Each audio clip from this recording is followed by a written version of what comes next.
whereabouts on the A40 and which river? Like I said, start at the beginning. Who did you meet? Where did you meet them? How did you get involved? Don't mess around with me, son. And don't make any mistake about this. If we do this the hard way, you're going away for 18 years. What do you want to know? What can I do? The best thing you can do is start from the beginning and tell me exactly what went down.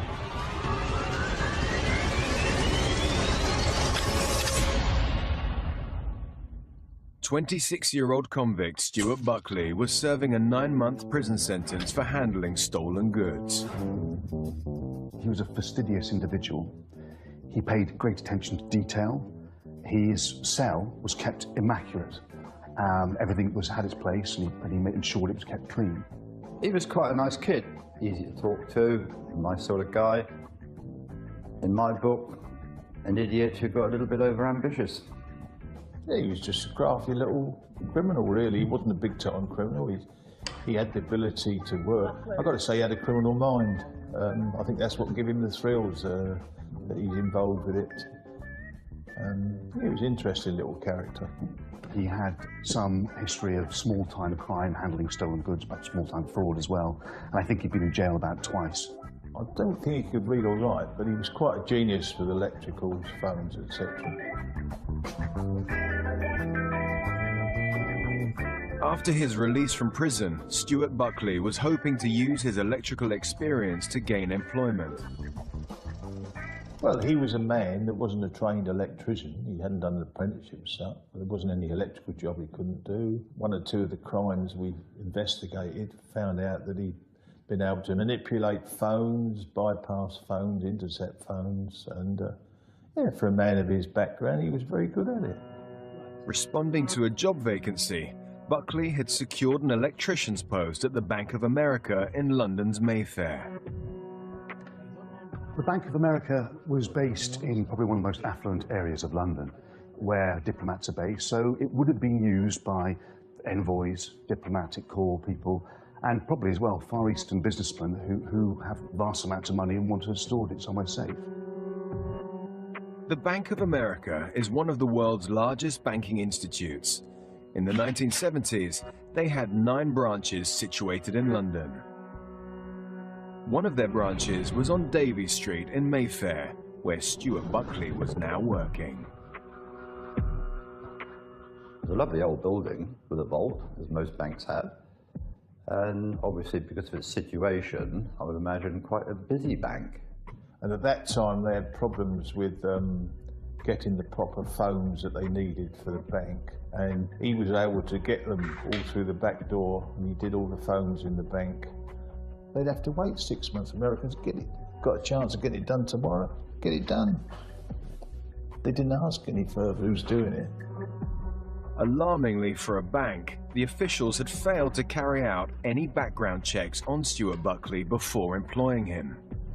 Because he was the general handyman used for, not employed permanently, but casual, on a cash basis, I take it. They just accepted him without ever inquiring or vetting who he was. You're doing a good job, I'm pleased to say. As an electrician, he was in a situation whereby they trusted him. He was obviously appeared very loyal. With the successful completion of each job, Buckley was entrusted the keys to most of the London branches of the bank, including one on Davy Street and 3 miles away on Cannon Street. He had access to the Bank of America branches in London and would go in, repair telephone wiring, wiring for electrics, and standard repairs that were required. And he had the freedom of the bank. And of course, he then found out that he could also go in out of hours with the aid of the front door key. In fact, the whole bank's security procedure was questionable. It was a bit ancient, and the security system wasn't that good. Well, all they had in those days was just an alarm which they set and everybody went home. If the bank was raided, a gramophone record would be triggered that would broadcast to the police. And perhaps it was possible that anybody in the know about that system would just simply locate where it is, lift the needle, and so prevent a broadcast being sent to the police saying that the place was being burgled. The keys in those days were kept in the telephonist's switchboard during the times the bank were open. So it's quite laughable, really. No one would expect the key to the front door to be kept on the switchboard during the day. I mean, if somebody told the managing director of the bank that that was happening. Security today now is everything is buttonholed and screwed down. Yeah, to be true for the security system at the Bank of America was virtually non-existent. Full stop. The Bank of America was looking vulnerable to criminal attack. Well, if you've got a criminal mind and you're working and getting the freedom that he's got, which was just unbelievable, really, when we went into it, he must think there's a way of doing it. That's just criminals, isn't it? It is alleged that whilst having a drink at a pub in South London, Stuart Buckley met with an old criminal associate, Frank Maple. Perhaps over a beer, they discussed Buckley's new job. And it's inevitable that somebody who's working in a bank would prick the ears of somebody who's in the world of crime and they'd be intrigued. And Buckley explained, in all probability, that he had keys to two of the major banks in London and, in actual fact, had free access to these banks. To Maple, this would be like gold dust. It would have been a fantastic find. Maple turned around and said, the Bank of America has got a lot of money. He's going to lose some. Described as the criminal mastermind, Frank Maple from Kingston-upon-Thames in Surrey was a career criminal at the top tier of criminality. Once Frank Maple decided that he was going to target the Bank of America, his first job, like any good organised criminal, would be to set up a gang. These people would have to be trusted people. He would need to ensure that he got people who had specific skills. But he would still need the inside man. And nearly every big crime that's ever been committed, there's always been an inside person, sometimes intentionally, sometimes some loose words they say. But criminals who are looking to commit big crime will take advantage of that all the time. It's their living. Stuart Buckley was in a prime position as the ideal inside man. Buckley was pivotal to this heist. His role was to provide information that the average hunter would not be able to get. That, for any organised robbery, is absolutely essential. Stuart Buckley gave all the information of how to enter the bank of a night when it was closed, make his way through to the vault, open the vault, go in and clear it out with as much stuff as they could take. That was his role, quite simply. Obviously, the Bank of America was ignorant of the fact that this chap had previous convictions.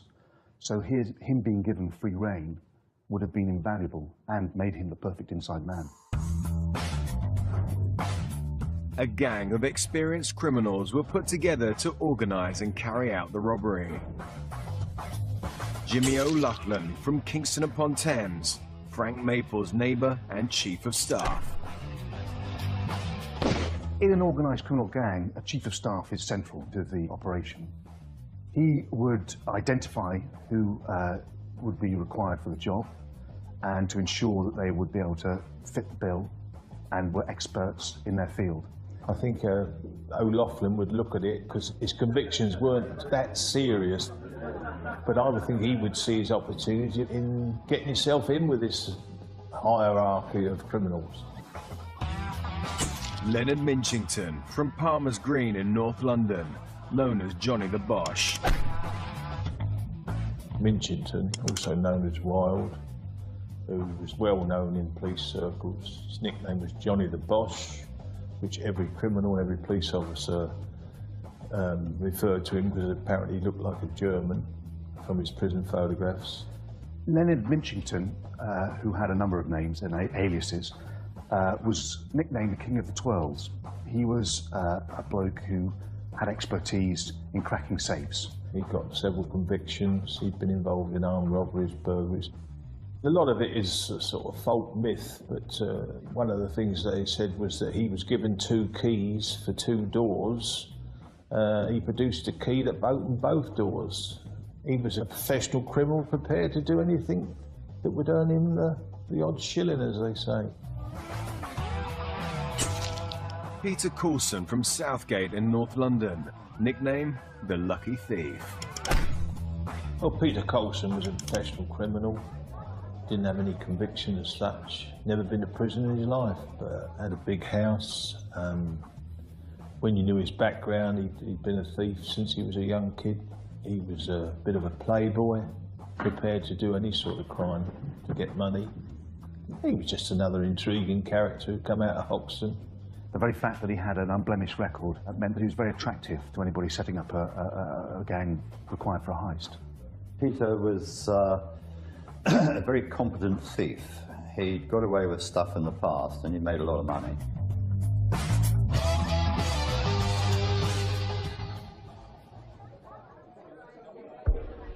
The team of criminals set about planning the Bank of America heist. When Buckley had finished his shift, or perhaps in the morning before he went in, he would go to a cafe near the Cannon Street branch of the Bank of America. There he would meet Mitchington and O'Loughlin, and over a quick breakfast, a cup of tea, coffee, they would discuss the plans and the information that he probably learned that day during his work. Stuart Buckley was able to describe in detail the bank's working procedure, and whilst he already had keys to the bank's side door, he did not have keys to the vault area itself where all the money and valuable items were kept. The bank vault door was gated. Beyond the vault gates was the vault door itself.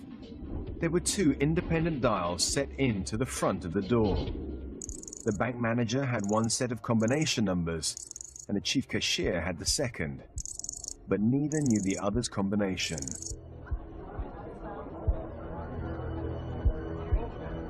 Expert safecracker Leonard Minchington would have to crack the vault door's combination.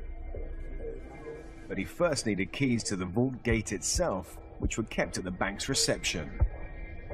He was the one that supplied the cuttlefish for Buckley when he knocked the keys off the switchboard in the Bank of America in Mayfair to take the impressions of the keys. We worked out that it was essential for him to befriend the receptionist who held the keys to the vault. He had already been given a tin with plasticine, and it was his job to, through sleight of hand, get imprints of those keys. During a conversation with the receptionist, he just managed to knock the vault keys off the table, and as he bent down to pick them up, discreetly pressed both those keys into the plasticine and got a perfect copy of each key. Having successfully distracted the bank's receptionist and obtained the key's impression, the band of robbers had everything they needed. But little did they know that an underworld informant had alerted Scotland Yard's intelligence branch, C11, that they were planning a major robbery.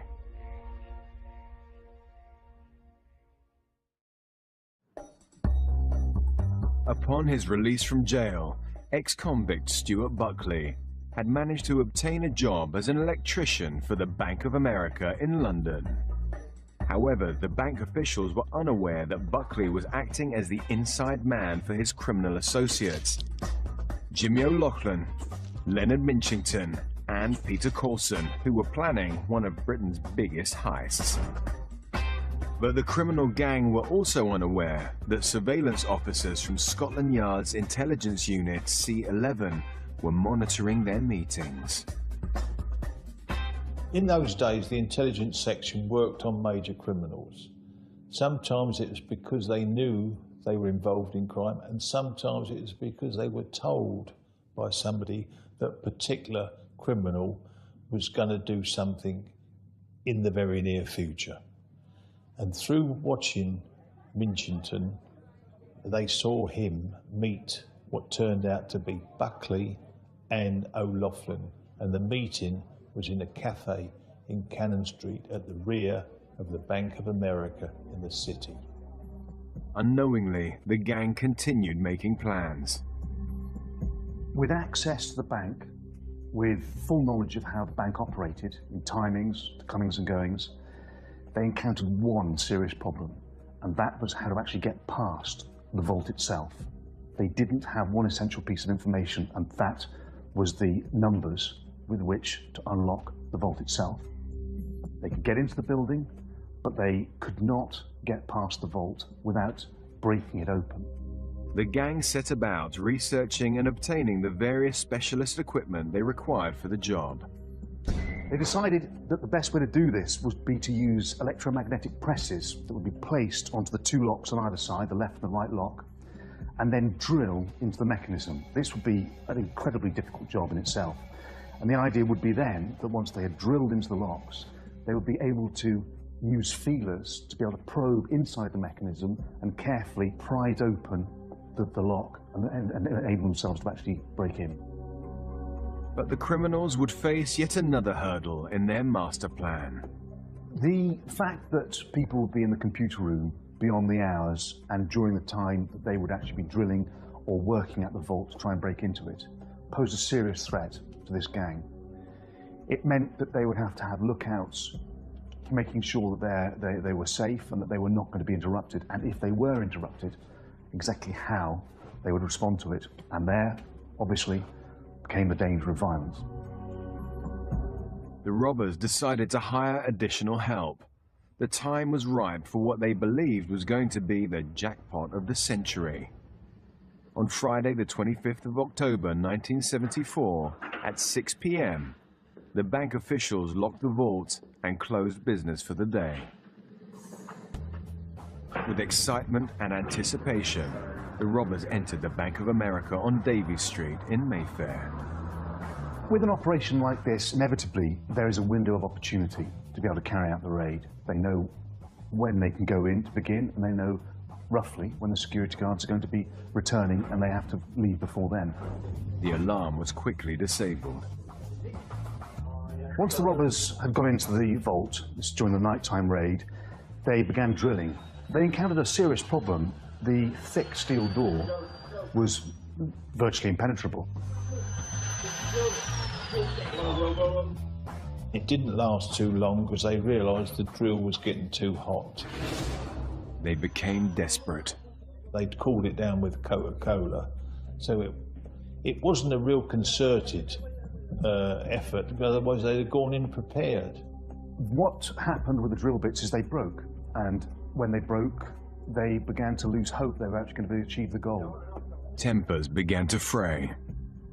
The robbers would have been inevitably very high on adrenaline during the raid, but as the hours ticked by, they would have become disheartened, especially when the drill bits actually broke. That would have been catastrophic for them. The weeks of planning, the months of planning, had led to nothing. The 7-inch thick vault door had foiled them. The raid was a disaster. They decided to abandon the operation and flee. On Monday, the 28th of October, 1974, officials discovered the robbery attempt and immediately alerted the police. It must have been quite an astonishing scene. Apart from anything else, cans of cola lying on the floor, probably a pool of the drink itself, and on top of that, broken drill bits still left in the vault door. But astonishingly, the police didn't think the crime was that serious. The first attempt was just documented as an attempted burglary. Because it wasn't a very strong attempt, it didn't get processed to the intelligence section.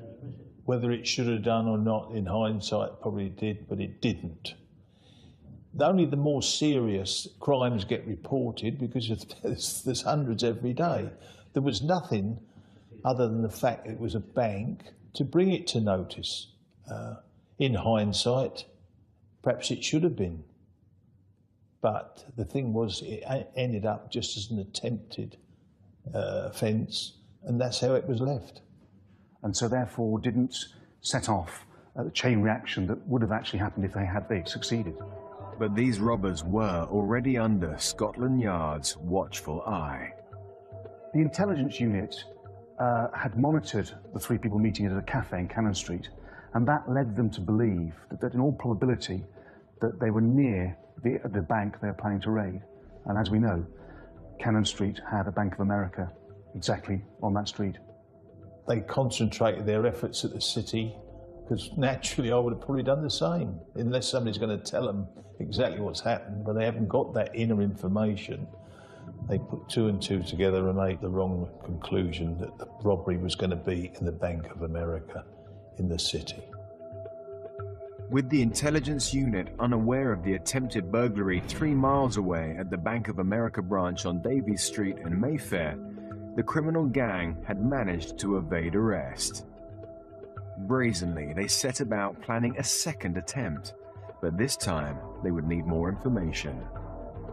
Luckily for the criminal gang, no one had suspected inside man Stuart Buckley of his involvement.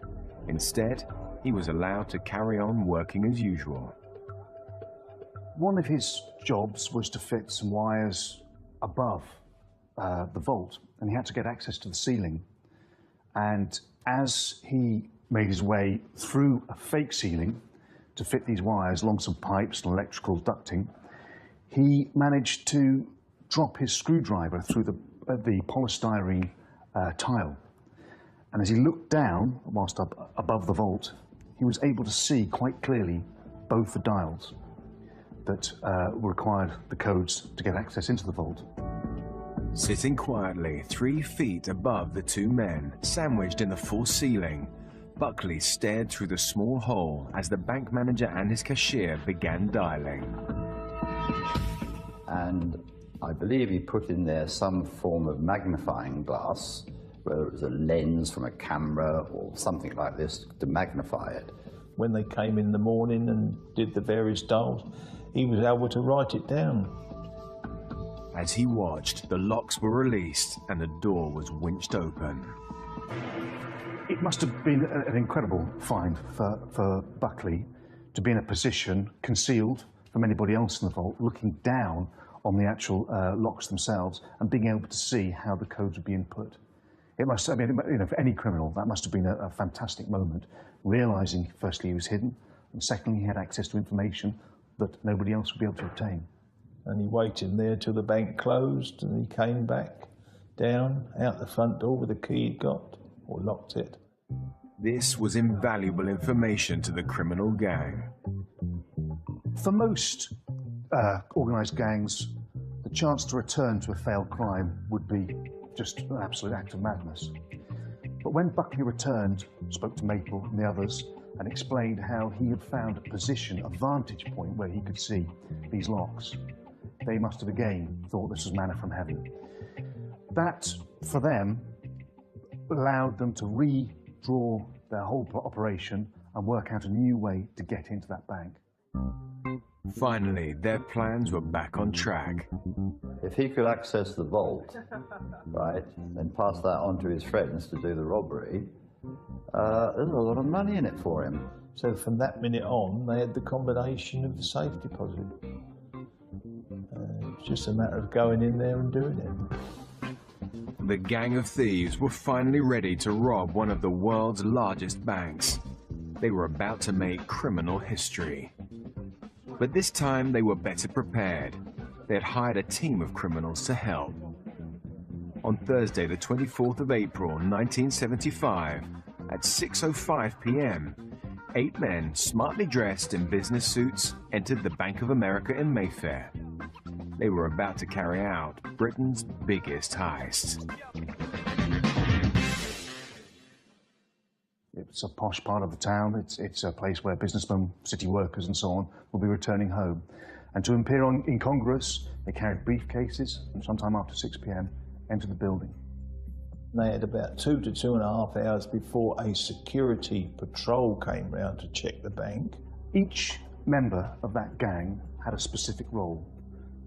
There would be the people who would be involved in bagging the items. There would be the other people involved in watching, serving as lookouts. 2 watchmen kept an eye on the computer room, the area they were most concerned about because there would still be staff there.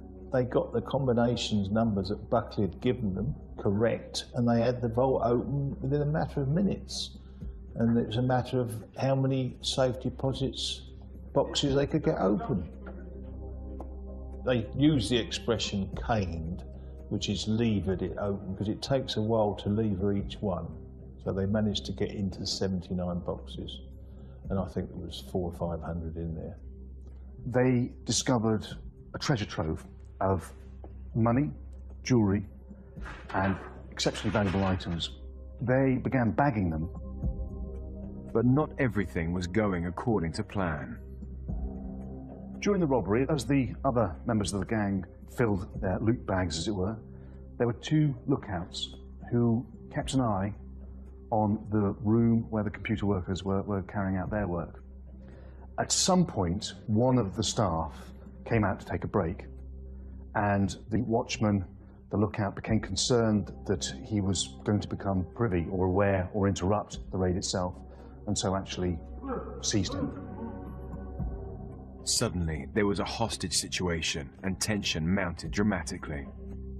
And it was decided that they would have to seize the two other people in the computer room to ensure that they were not interrupted at all, or the alarm was raised. The nature of the crime had now shifted. They'd stepped up a gear. It moved from burglary now to robbery. The two watchmen were armed. This fundamentally changed the crime being committed. As soon as hostages became part of the equation, identity became an issue. The robbers who had balaclavas immediately began putting them on to ensure that no one whom they took hostage would be able to identify them if it came down to a parade. They had planned it to that extent, and inevitably they knew the risks they were taking. Whilst no physical acts of violence were inflicted on the hostages, they were left bound and gagged as the robbers escaped with their haul. They ended up £8 million better off. But in actual fact, they left a great deal behind. It was, to put it mildly, a robbery that they had beyond all their dreams. Having stolen the property from the robbery, they then went to an address all pre-arranged, which in those days, and probably still is, referred to as the flop, where they would flop down and do the share out. Inevitably, with a haul of this nature, a variety of different currencies, different types of jewellery, it's impossible to know what value is worth what. So that the actual dividing of it was probably quite tense. What they did was divided it into lots and, as it were, drew straws to see who got exactly which lot. And that usually is a time when tempers can fray. Coulson, being a bit somewhat thinking he's a bit of a jeweller, he gave cash to the others for what he considered the nicer pieces of jewellery. And of course, so within a few hours of it all happening, everything's divided. Back at the bank's vault, the computer room workers remained bound and gagged. Because of the force used, the offence now became one of robbery, which carried a maximum penalty of life imprisonment. But would the police be able to find the criminals and track down the stolen treasure? Or had the gang managed to get away with Britain's biggest heist?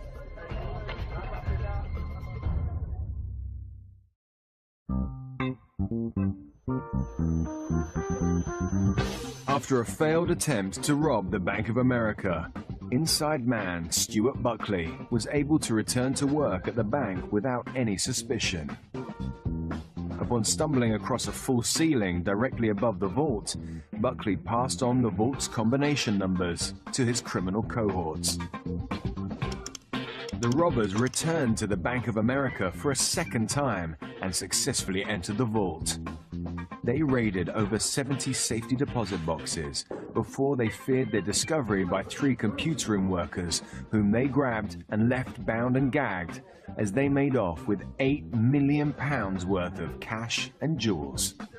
When a security guard discovered the workers, he quickly raised the alarm. What the hell's going on here? News of the heist was soon making the headlines. This robbery, where £8 million was taken, was the biggest at that time. It would have generated a tremendous amount of publicity. Papers would have been all over it, and the television would have covered it to a great extent. It was, in those days as well, particularly in London, it was the bread and butter of tabloid newspapers. It was a mega robbery, and of course the name that goes with it, Bank of America, you know? They are our favourites, the Yanks, no matter what you say about them. Anything in excess of £1 million in those days, hell of a lot of money. Hell of a lot of money. And then this one, initially, we thought somewhere between 8 and 12. Then it was 8 and 10. In actual fact, how much? One will never know exactly, because who knows what goes into safe deposit boxes. apart from the person that puts it in there. They're the only people that know. Scotland Yard's crime-busting unit, the Flying Squad, were quickly drafted in to investigate the crime. In the 1970s, the Flying Squad had established a robbery division which gave rise to the current Flying Squad model for the investigation into armed robbery in London. Detective Superintendent Bob Robinson was part of the investigation.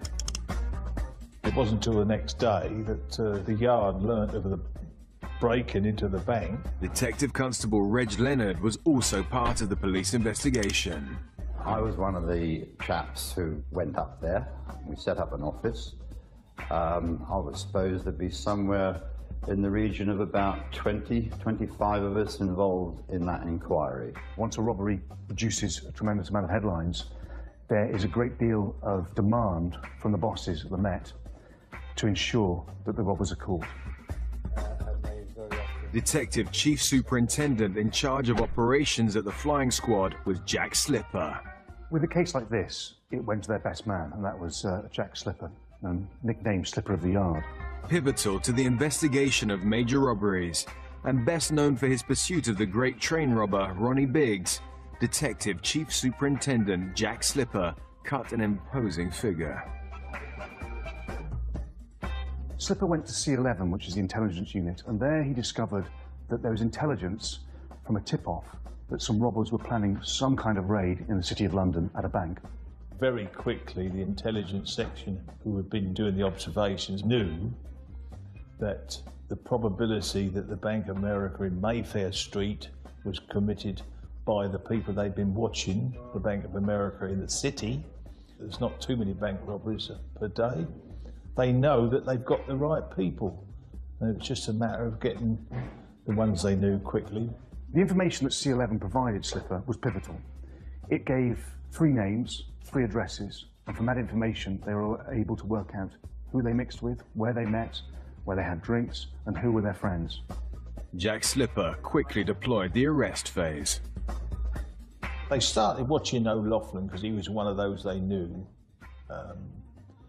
And they obviously had an address, and they saw him go to Harrods, buy the suitcases.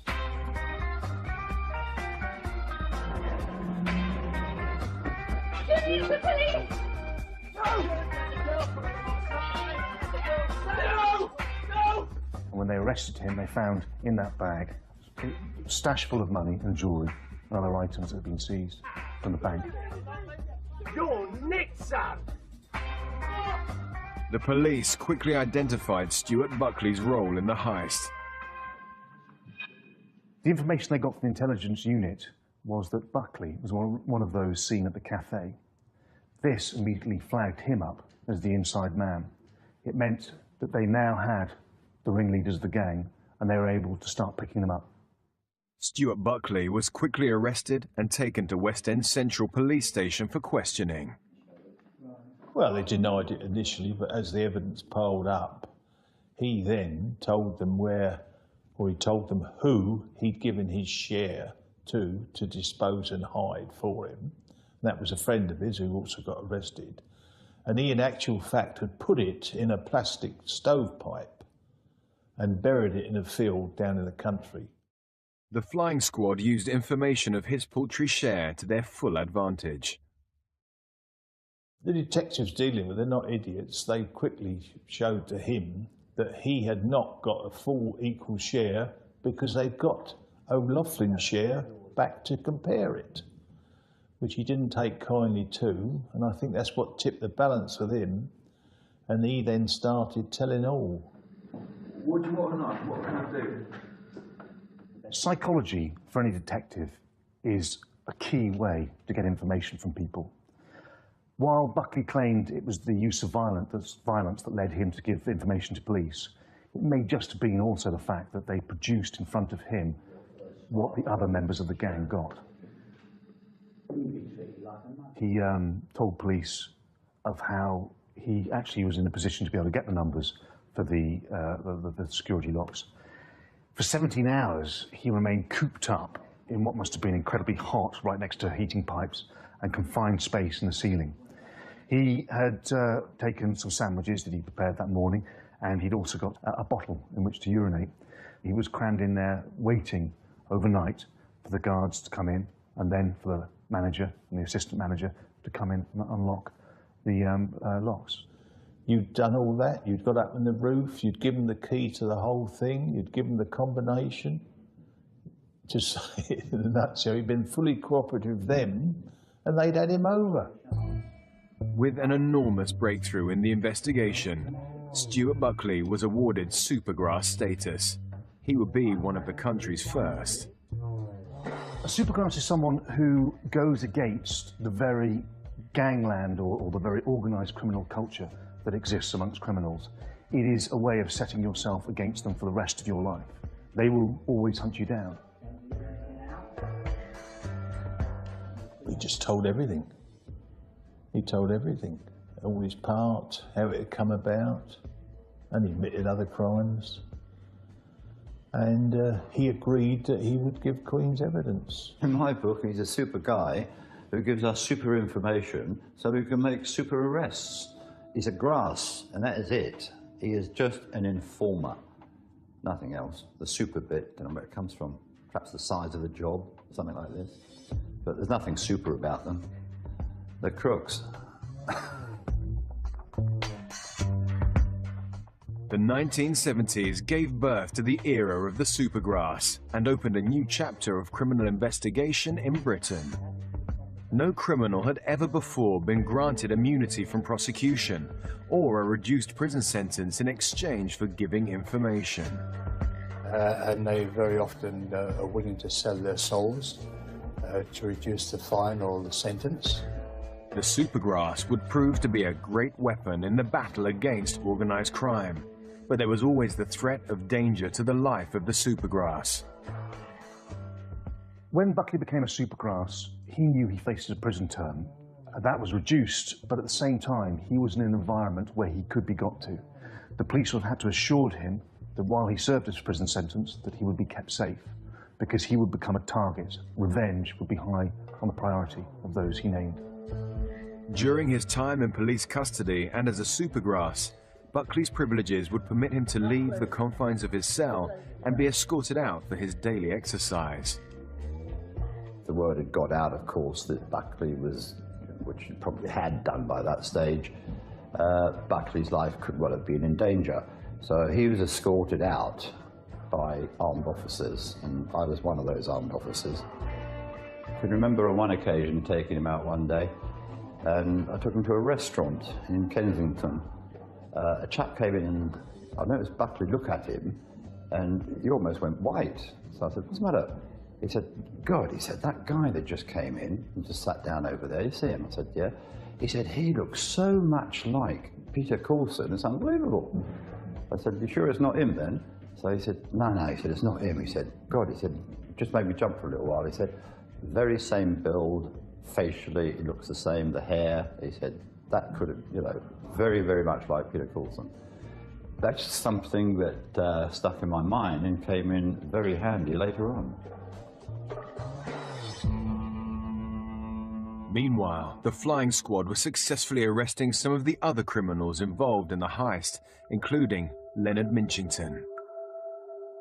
When Minchington was arrested and questioned, he kept stum. He refused to say anything. Jack Slipper later recalled how, in actual fact, he just sat there deep in thought, concentrating, probably quite determined. I think Slipper felt he was close to confessing, but they just couldn't crack him.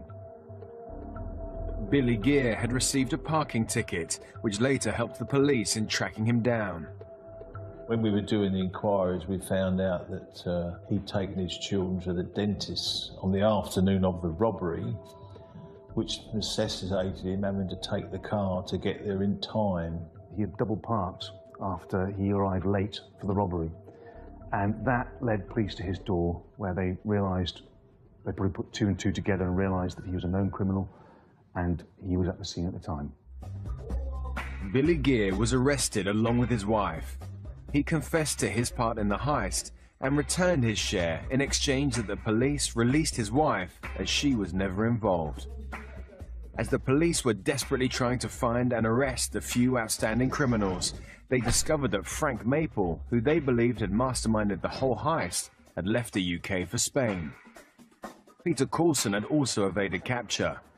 Would the flying squad be able to track him down, or would his reputation as the lucky thief remain intact?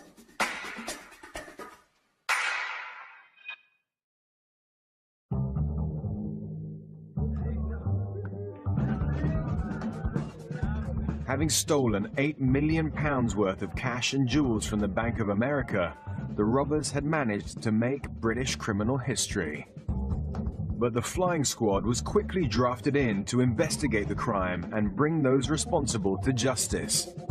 Detective Chief Superintendent Jack Slipper headed the operation and quickly made several arrests, including inside man Stuart Buckley, Chief of Staff Jimmy O'Loughlin, and expert safecracker Leonard Minchington.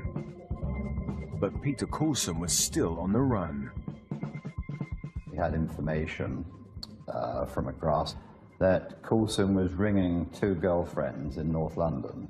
Coulson was using a public telephone box somewhere in Knightsbridge, and he was ringing these two women at least 2 or 3 times a day, and always between the hours of 10 a.m. and 2 p.m.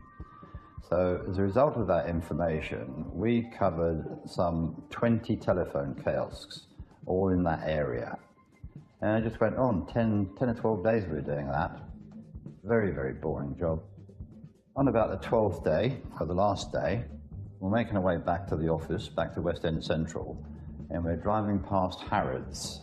As I used to work that area, back in my mind, I had this telephone box. I thought, I don't remember seeing that telephone kiosk in the game plan. Just as Reg had thought, the telephone box was there. As he and another police officer called Guy approached the kiosk, they could make out a figure in the phone box. We had information that Coulson was not going to be taken easily, which to us meant he could be armed. And if he was armed, he could be dangerous. As we were approaching the phone box, yes, I was feeling a little bit sort of, what the hell am I going to do? Because I do not remember in my firearms training being taught or given guidance on how to take an armed person out of a telephone box. So I thought, Jesus Christ, Reg, what are you going to do? Make your mind up. Are you going to take this guy out or not? Guy opened the door, wide and quick. I dashed forward, grabbed this guy around the neck with my left arm, threw him down on the pavement, took out my .38 Smith & Wesson, stuck it in his ear, and said, Peter Coulson. You're nicked. With Peter Coulson finally caught, the criminals were formally remanded in custody and had to appear before a judge at Marlborough Street Magistrates Court. O'Loughlin was quite a savvy chap by the seams of things. When he was at Marlborough Street Magistrates Court, he appeared up for a remand hearing. What happened in those days was that you would join your lawyer outside, your barrister, and be handed your papers and your files and explain what was happening before being led to a police van. He was handed his papers, and as he was led away, he nipped into a toilet whilst the other members of the group carried on their way to the van. When O'Loughlin returned from the toilet, he was surprised to discover he was alone. With a great deal of gusto, walked confidently the opposite direction back towards the courts. Inevitably, someone involved in a crime like this has to be cocky. They have to be self-assured. They have to be the kind of person who really believes that whatever they do, they can pull off.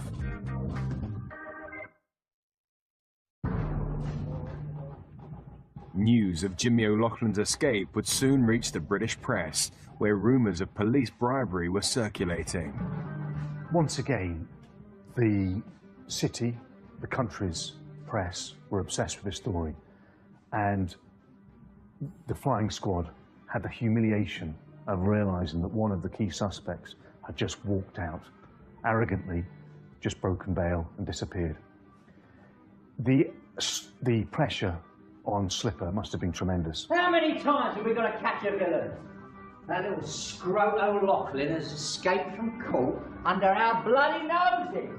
A furious Detective Chief Superintendent Jack Slipper decided that he would take matters into his own hands to find Jimmy O'Loughlin and bring him back. What he did was naturally went to the first port of call, and he went to O'Loughlin's girlfriend, who lived in South London. Janet Allen was described as a shrewd and intelligent lady. She was fiercely loyal towards her boyfriend, Jimmy O'Loughlin. Jack Slipper and Detective Chief Inspector Mick O'Leary needed to find out what she knew. He went to the flat, interviewed her, and had that nagging feeling, perhaps that second sense that good detectives had, that she wasn't telling the truth. I still don't know where he is. Now look, Janet. Jack Slipper stressed to her the importance of O'Loughlin handing himself in or facing a life on the run, neither of which was an appealing option for her.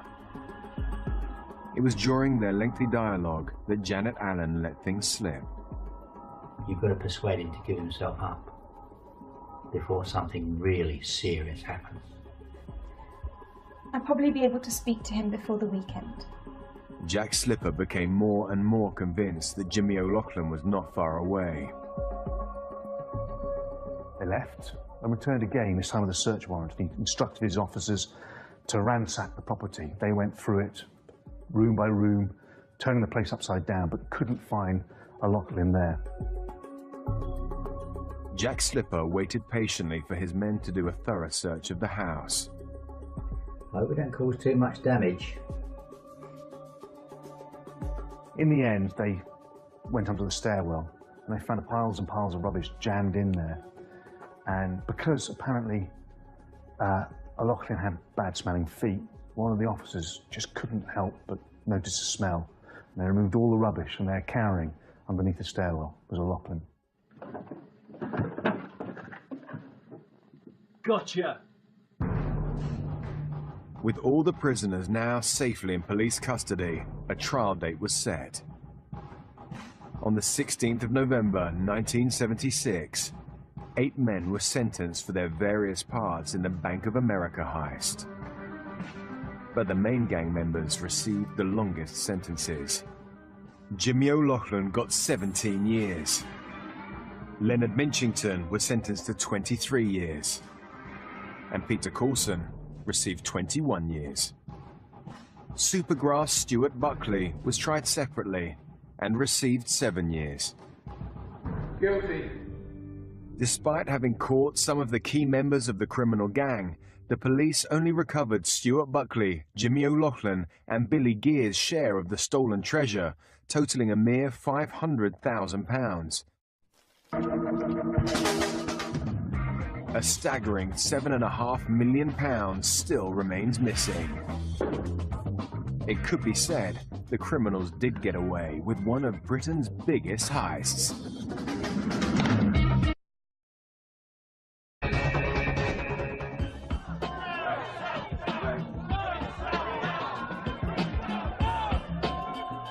Whereabouts on the A40 and which river? Like I said, start from the beginning. Who did you meet? Where did you meet them? How did you get involved? And don't mess around with me, son. And don't make any mistake about this. If we do this the hard way, you're going away for 18 years. What do you want to know? What can I do? The best thing you can do is start from the beginning and tell me exactly what went down.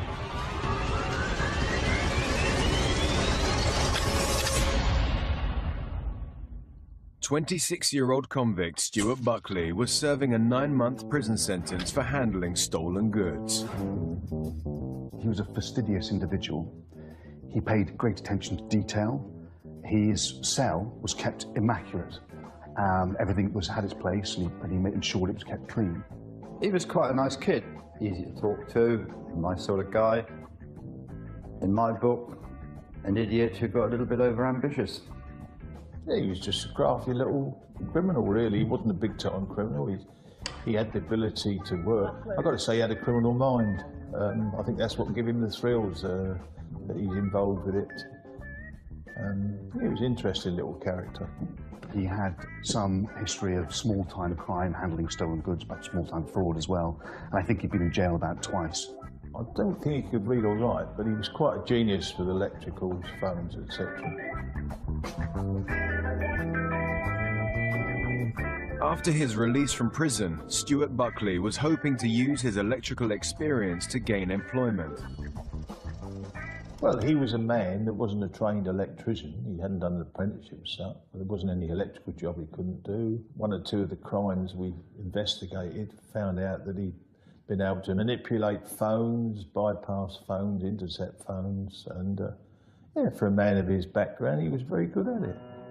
Responding to a job vacancy, Buckley had secured an electrician's post at the Bank of America in London's Mayfair.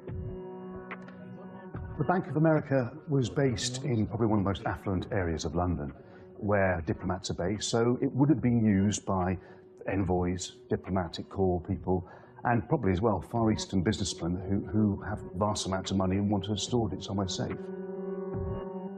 The Bank of America is one of the world's largest banking institutes. In the 1970s, they had 9 branches situated in London. One of their branches was on Davy Street in Mayfair, where Stuart Buckley was now working. It's a lovely old building with a vault, as most banks have. And obviously, because of its situation, I would imagine quite a busy bank. And at that time, they had problems with getting the proper phones that they needed for the bank. And he was able to get them all through the back door, and he did all the phones in the bank. They'd have to wait 6 months. Americans get it. Got a chance of getting it done tomorrow, get it done. They didn't ask any further who's doing it. Alarmingly for a bank, the officials had failed to carry out any background checks on Stuart Buckley before employing him. Because he was the general handyman used for, not employed permanently, but casual, on a cash basis, I take it. They just accepted him without ever inquiring or vetting who he was. You're doing a good job, I'm pleased to say. As an electrician, he was in a situation whereby they trusted him. He was obviously appeared very loyal.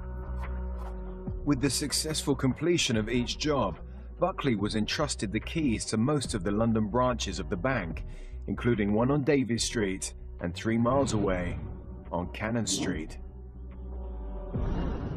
He had access to the Bank of America branches in London and would go in, repair telephone wiring, wiring for electrics, and standard repairs that were required. And he had the freedom of the bank. And of course, he then found out that he could also go in out of hours with the aid of the front door key. In fact, the whole bank's security procedure was questionable. It was a bit ancient, and the security system wasn't that good. Well, all they had in those days was just an alarm which they set and everybody went home.